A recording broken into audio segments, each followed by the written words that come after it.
The women's indoor track and field teams show they can hang with the best teams in all collegiate divisions from the area as they race to a second-place finish at the Chicagoland Championships.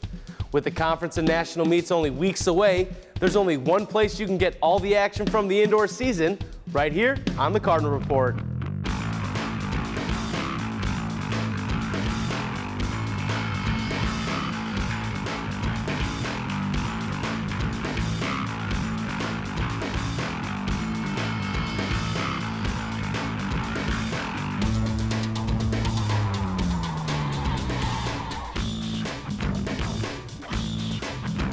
Welcome to the Cardinal Report. I'm Marc Dahlquist. Joining me to start things off this week is women's indoor track and field assistant coach Stephen Fleagle. Coach, thanks for joining us. Thank you for having me. So season seems to be flying by. I mean, you guys are almost to the end. The CCIW track and field meet is only 2 weeks away. So what has the team been doing to prepare for the CCIW meet? We haven't done anything out of the normal. We do have a younger team, but it's been good. We've got a good group of women, and we've got some good leadership, even in the older women that we have on the team, and we've just been going about the normal training periods with our regular coaches as they've been having. There's nothing that's needed to be done new that we haven't done in the past seasons. Well, you guys had a nice season last year. You come home away with the CCIW indoor crown. Has there been any pressure on the team to get that again?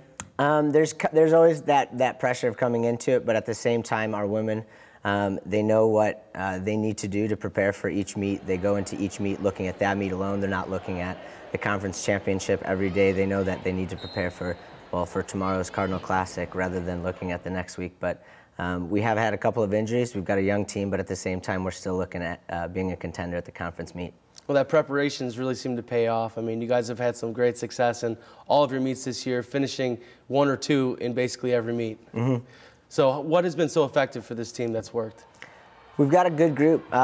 When we had such a large young class, at first there's always the wonder of how are they going to fit together? Are they going to be able to be excited to compete? And they've done a really good job at just kind of tying into the family that North Central has been able to provide with the women's track and field team.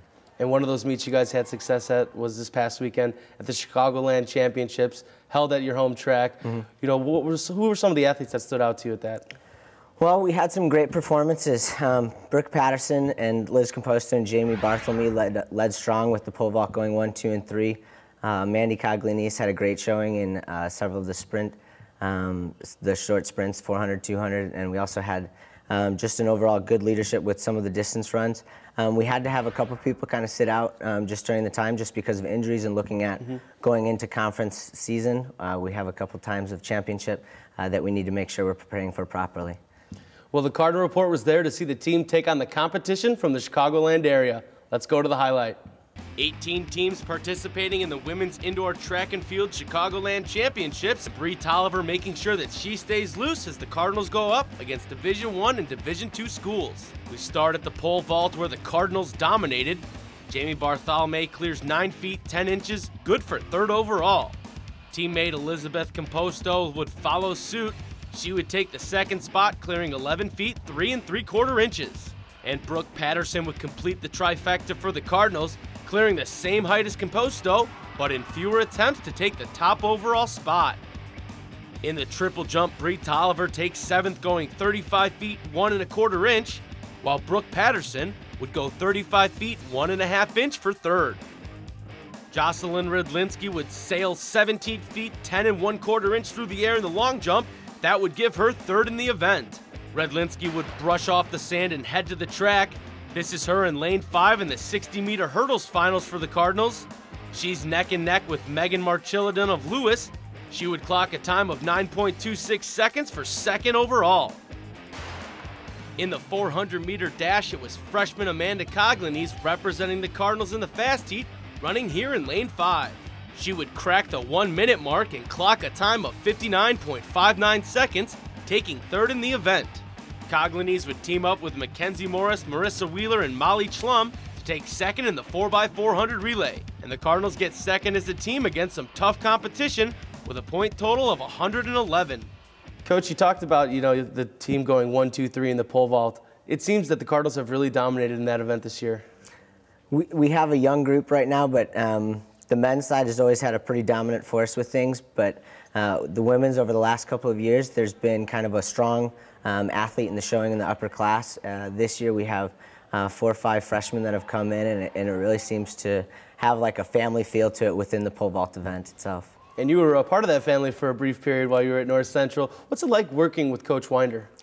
He knows what he's doing. He's got a lot of wisdom in the area, in the event. He's got, of course, several successful sons in each of their events through high school and college and post-collegiately. But he's got a good attitude, and he knows how to work with the athletes that he's been given and the different levels of talent and developing them from where they've come from, rather than saying, this is how I've got to do it. Another athlete that had a nice showing at the meet was sophomore Jocelyn Redlinski. She does well in the long jump and then goes back on the track and gets second in the 60-meter hurdles. How difficult is it for those athletes that have to do the races and field events at the same time? There's always a little bit of kind of anxiousness going back and forth, making sure that you have enough time preparing, going from one event to the next. But Jocelyn's, she's a multi-eventer, so she's gotten used to this. Last year, getting it under her belt, she was a provisional qualifier for indoor in the pentathlon. So going into this season, she's got a little bit more readiness behind her, and she did have a great showing on the track with her personal best going into those hurdles, as well as a very solid long jump going into it. But there's definitely that anxiousness that she's been able to keep under her own belt this year. And the 4x4 relay team gets second. They come up short to a Division I school. What does that show about this team's depth? We have a lot of depth, which is good. It shows that there's a lot of athletes that we can choose from, and we've tried a couple different 4x4s, and I don't necessarily know that we found the one that can then put it all together when the time is right. But at the same time, we're still coming into the conference time, and the athletes are still continuing to improve, which is exactly what we're asking for and nothing more. The team did lose, a couple of big contributors from last year. Sheila Walsh, Amanda Lesh. Who's really stepped up and filled that void? Krista Cota's done a really good job in stepping up. She herself is a national qualifier. She's been a part of the All-American 4x4 team, distance medley relay. She was a national qualifier in the 800. So she's done a good job in making sure that people still see what it takes to compete at that higher level. We have had, of course, with Linnea Higgins being on the freshman side of things, last year on the 4x4. She's been to the national meet. She's seen what it takes to be in that situation. And then Chelsea Armstrong also being able to take kind of hold of the throws and kind of herself being a provisional qualifier, show what it takes to compete at that higher level. And it's not just the veterans that are really contributing. Correct. You mentioned earlier, this is a young team, but they don't seem like a young team on the track. They've really been getting it done, haven't they? Yes, very much so. Carrie Cluckhone said right from the get-go with a lot of the women, yes, we have a large freshman class, but at the same time, as soon as you step on that track meet, you're just as experienced as everybody else. So there hasn't been a large, oh, we're freshmen, we can't compete at this level. Yeah, and that really seems to be the mentality, talking with them after the meet on Saturday. A lot of them don't even consider them freshmen. They're just part of the team. Correct. And, that goes a long way. What has that done for the confidence of these women, when they take to the track? It's done a lot. It helps to know that they have each other to depend on and to lean on during this time. They know that because there's such a larger freshman class, that they are pretty much the future of the team. There's a lot of leaders within this class, and they know that they can look up to the older women on the team and kind of see, okay, what do we need to do to compete at these other levels that they've competed at, and what do we need to do within each other to be able to build off each other's successes and get there too. And even though there's been some athletes, that have had some success on the track, you guys are missing a few of them.